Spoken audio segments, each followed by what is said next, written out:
अस्सलाम वालेकुम नाजरीन, जो उस्मान सीरीज देख रहे हैं उनका सिर्फ एक ही सवाल है कि आखिर याकूबे का खात्मा कैसे होगा। जितने भी हमने अभी तक दुश्मन देखे वो सभी दुश्मन ऐसे नहीं थे जैसे याकूबे हैं। याकूबे तुर्कों का साथ नहीं करते। ऐसे ऐसे मंसूबे बनाए जिन्होंने उस्मान को काफी नुकसान किया। जो मेहनत ने किया वो भी काफी दर्दनाक था। खैर, आज हम याकूबे की फैमिली के बारे में बात करेंगे कि कैसे इनका खात्मा होगा। गोंचा के बारे में भी बात करेंगे कि कैसे वो अपने बाप को छोड़ देगी और फिर अलादीन से शादी कर लेगी। और आखिर में हम कासरी बे के बारे में बात करेंगे कैसे बाद में ये उस्मान बे का साथ देने लगेगा। लिहाजा ये सब जानने के लिए वीडियो को आखिर तक देखेगा और हमारे चैनल को सब्सक्राइब भी कीजिएगा। नाज़रीन, याकूबे इसने ऐसे ऐसे काम किए जिसकी हमें तवक्को भी नहीं थी। सबसे पहले याकूबे ने उस्मान बे को नीचे दिखाने की कोशिश की, उस्मान बे की साख बर्बाद करने की कोशिश की। उसमें भी ये काफी हद तक कामयाब हुआ। बाजुद्दीन के साथ इतिहाद किया और उस्मान बे को नुकसान पहुंचाया। और इसके अलावा जितने भी तुर्क सरदार हैं उन सबको नीचे दिखाने की कोशिश की और उसी वजह से इसका साथ देने लगे। कासरी बे के भी साथ कुछ ऐसा ही किया गया। उसको धमकाया गया और उसको ये बताया गया कि तुम सब मेरा मुकाबला नहीं कर सकते।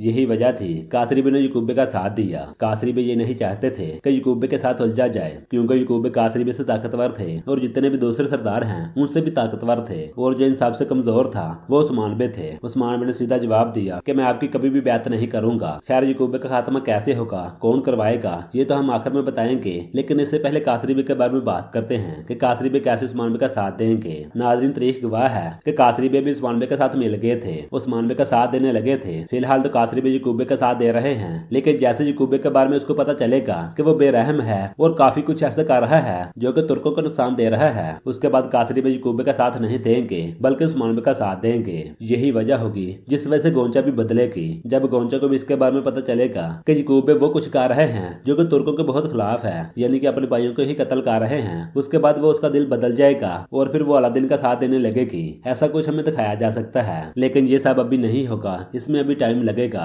रही बात याकूबे के खात्मे की, तो नाज़रीन, याकूबे का खात्मा नहीं होगा, ना तो उस्मान बे करेंगे ना ही कोई और करेगा। याकूबे के बारे में कहा जाता है कि 1326 में इसकी मौत हुई थी, तो इससे ये वाज़ेह हो जाता है कि उस्मान बे याकूबे को खत्म नहीं करेंगे, ना तो उस्मान बे याकूबे को खत्म करेंगे और ना ही महमूद को। जैसे सुल्तानी वाला मामला हल हो जाएगा उसके बाद याकूबे अपनी अलग रियासत बना लेंगे और उस्मान बे अपनी अलग रियासत बना लेंगे। काफी साल ऐसे गुजरेंगे, उसके बाद ये दोनों रियासतें आपस में मिल जाएंगी। लेकिन ये सब कुछ बहुत सालों बाद हुआ था। जब कुस्तुनतनिया फतह हुआ था उसके बाद ये दोनों रियासतें आपस में मिली थी। तो इन सब के बारे में आपकी क्या राय है? आप लोगों की जो भी राय हो आप लोग अपनी राय लाजमी दीजिएगा।